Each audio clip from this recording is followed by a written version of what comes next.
Assalamualaikum warahmatullahi wabarakatuh. Perkenalkan, saya Julia Waifastin. Saya Zulfa Lutfianifah. Saya Vicky Zumratul Fauzia. Saya Ilma Nabilah. Saya Hesti Justorini.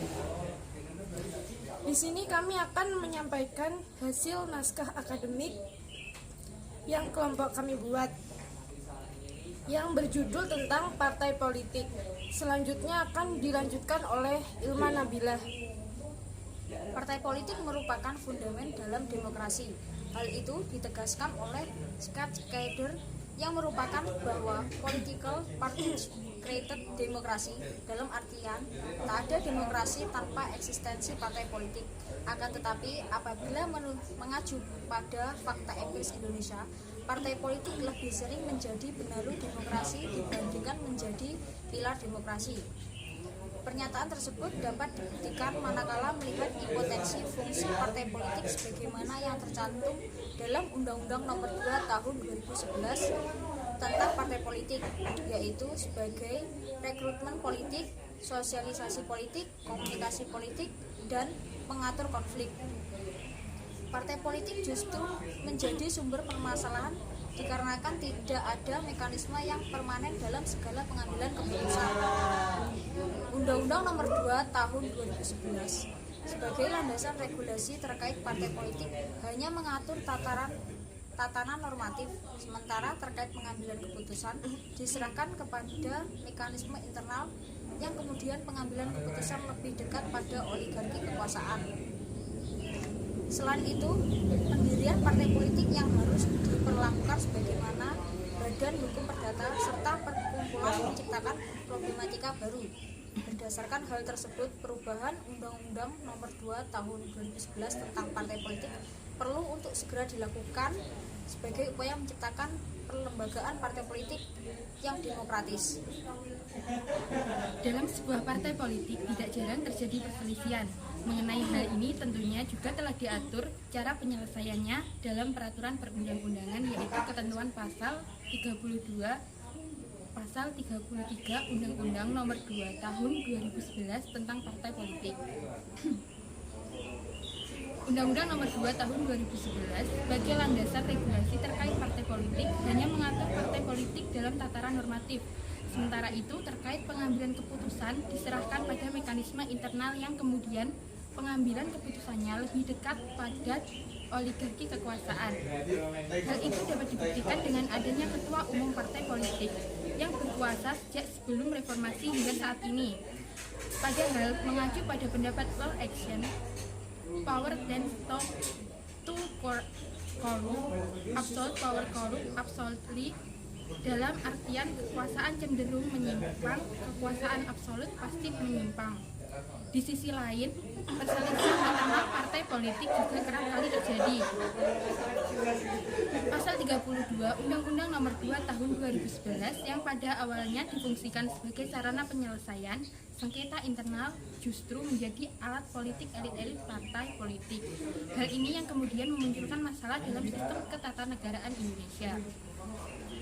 Menurut tim penyusun, seharusnya dalam Undang-Undang Partai Politik Nomor 2 Tahun 2011, Pasal 32 itu membahas efektifnya kinerja Mahkamah Partai dalam menyelesaikan masalah internal antar anggota partai politik. Tetapi kinerja lembaga Mahkamah Partai belum begitu efektif dan solutif dalam menyelesaikan setiap konflik yang muncul agar tidak semakin membesar dan berdampak negatif bagi institusi parpol. Buktinya, hampir semua permasalahan internal parpol yang telah diputus oleh Mahkamah Partai tidak memuaskan para pihak sehingga persoalan tersebut masih digugat di pengadilan. Padahal UU Parpol sudah secara tegas menyatakan bahwa perselisihan yang berkenaan dengan kepengurusan putusan Mahkamah Partai bersifat final dan mengikat secara internal. Ada banyak sebab mengapa Mahkamah Partai tidak bisa menjadi lembaga penyelesaian sengketa yang efektif. Salah satu diantaranya adalah karena pengurus yang duduk dalam lembaga ini hampir semuanya merupakan orang-orang yang dipilih oleh ketua umum partai. Akibatnya, lembaga ini sulit bersikap independen dan imparsial sebagai syarat utama agar putusan memenuhi rasa keadilan bagi semua pihak, terutama jika konflik yang muncul tersebut terjadi antara anggota atau kader parpol melawan ketua umum partai. Dalam kondisi seperti ini, seringkali putusan mahkamah partai lebih condong membela dan mengamankan kepentingan sang ketua umum. Oleh sebab itu, ke depan lembaga mahkamah partai ini perlu diisi oleh orang-orang netral yang tidak memiliki konflik kepentingan dengan para elit partai di DPP. Caranya adalah dengan merekrut kalangan profesional di luar partai dan atau pengisian jabatan lembaga ini harus dipilih langsung oleh anggota partai dalam forum pengambilan keputusan tertinggi partai seperti Munas, Kongres, Istat. Jika ide ini diterima, maka selain memilih ketua umum, forum kongres juga harus diberi kewenangan untuk memilih ketua dan anggota mahkamah partai agar lembaga ini memiliki legitimasi yang sama kuat dengan DPP partai sehingga tidak mudah mengintervensi. Hal-hal yang menjadi ruang lingkup atau objek perselisihan dalam sebuah partai politik adalah sebagai berikut. 1. Perselisihan yang berkenaan dengan kepengurusan. 2. Pelanggaran terhadap hak anggota partai politik. 3. Pemecatan tanpa alasan yang jelas. 4. Penyalahgunaan kewenangan. 5. Pertanggungjawaban keuangan. 6. Keberatan terhadap keputusan partai politik. Terhadap hal yang menjadi objek perselisihan partai politik tersebut, maka harus diselesaikan sesuai dengan ketentuan peraturan perundang-undangan. Terhadap permasalahan yang menjadi objek perselisihan, maka Undang-Undang Nomor 2 Tahun 2011 tentang partai politik mengaturnya sebagai berikut. Diselesaikan dengan cara musyawarah mufakat. Apabila musyawarah mufakat tidak tercapai, penyelesaian perselisihan partai politik ditempuh melalui pengadilan atau di luar pengadilan. Penyelesaian perselisihan di luar pengadilan dapat dilakukan melalui rekonsiliasi, mediasi, atau arbitrase partai politik yang mekanismenya diatur dalam anggaran dasar dan anggaran rumah tangga. Perkara partai politik yang berkenaan dengan ketentuan Undang-Undang Nomor 2 Tahun 2008 tentang partai politik diajukan melalui pengadilan negeri dan diselesaikan oleh pengadilan negeri paling lama 60 hari sejak gugatan perkara terdaftar di kepanitraan pengadilan negeri. Putusan pengadilan negeri adalah putusan tingkat pertama dan terakhir. Terhadap putusan pengadilan negeri tersebut hanya diajukan kasasi kepada Mahkamah Agung dan diselesaikan oleh Mahkamah Agung paling lambat 30 hari sejak memori kasasi terdaftar di kepanitraan Mahkamah Agung. Pasal 32 mengatur bahwa ayat pertama, perselisihan partai politik diselesaikan oleh internal partai politik sebagaimana diatur di dalam AD dan ART.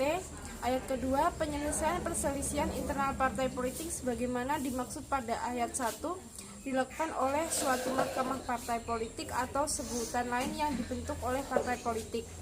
Oleh karena itulah tim penyusun mengusulkan untuk menambahkan ayat baru dalam Undang-Undang Nomor 2 Tahun 2011 tentang partai politik. Dan pada pasal baru tersebut diperlukan penegasan terkait tentang penyelesaian internal partai politik yang dilakukan oleh Mahkamah Konstitusi. Ditegaskan pada ayat 2, penyelesaian masalah internal anggota partai diselesaikan oleh Mahkamah Konstitusi. Wewenang Mahkamah Konstitusi yang terkait dengan partai politik adalah mengadili sengketa pembubaran parpol sebagaimana diatur di dalam pasal 24C Undang-Undang Dasar Negara 1945. Agar kewenangan tersebut tidak menjadi kewenangan yang mubazir, maka perlu diperluas dengan kewenangan baru yang masih berkaitan dengan partai politik, yaitu mengadili perselisihan kepengurusan partai politik. Sejak awal tujuan dibentuknya Mahkamah Konstitusi adalah untuk mengadili perkara-perkara yang bersifat politis. Masalah politik lebih tepat menjadi wewenang Mahkamah Konstitusi dan kurang tepat jika ditangani Mahkamah Agung karena Mahkamah Agung sudah menangani perkara kasasi yang sudah menumpuk-numpuk.